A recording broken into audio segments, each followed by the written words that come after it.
जय जगन्नाथ। मु सुजाता खटुआ, घर नरीपुर, भद्रक जिला।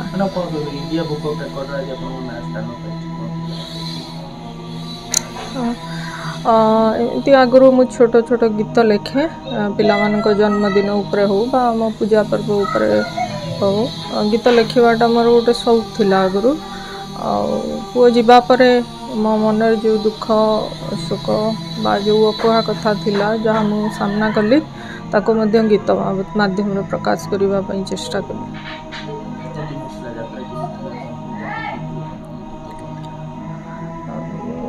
ता सहित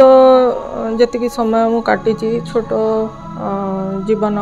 काल भितर मो सहित तार जहाँ भी स्मृति रही से अतीत तो निश्चित भाव में मो बहुत मूल्यवान। आमे ता भविष्य को लेकिन जो स्वप्न देखी मो भितर जहाँ भी वार्तालाप होता ताकू नहीं मो मन रे कौन आशा थिला कौन भरोसा थिला कौन स्वप्न थिला से सब को मो गीत माध्यम प्रकाश करने चेष्टा कर। वो प्रथम भद्रक सनशाइन स्कूल से छात्र थिले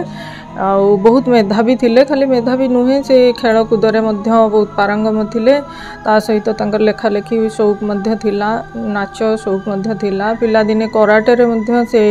आम भद्रक नेहरू स्टाडियम रे तांकर कला कौशल देखी अनेक बार पुरस्कृत होइचंती। तापरे से एठू जाइतिले भुवनेश्वर साई इंटरनेशनल स्कूल छात्र थिले सेठी मध्य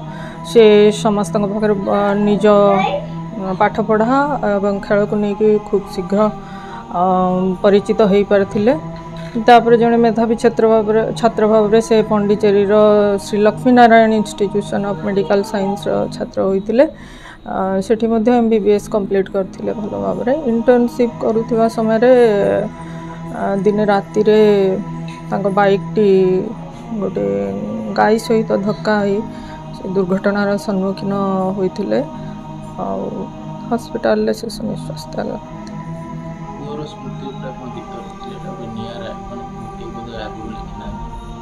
आज्ञा सी तो मोर एकमात्र संतान थिला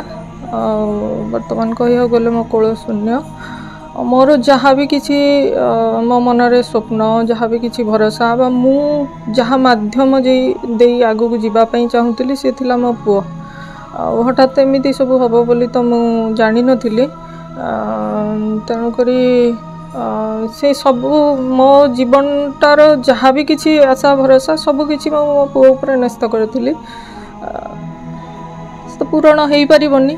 तथापि ताकू मु से प्रश्न सब मो मन को जिते आंदोलित कला कागज कलम रे लिखा चेष्टा कली।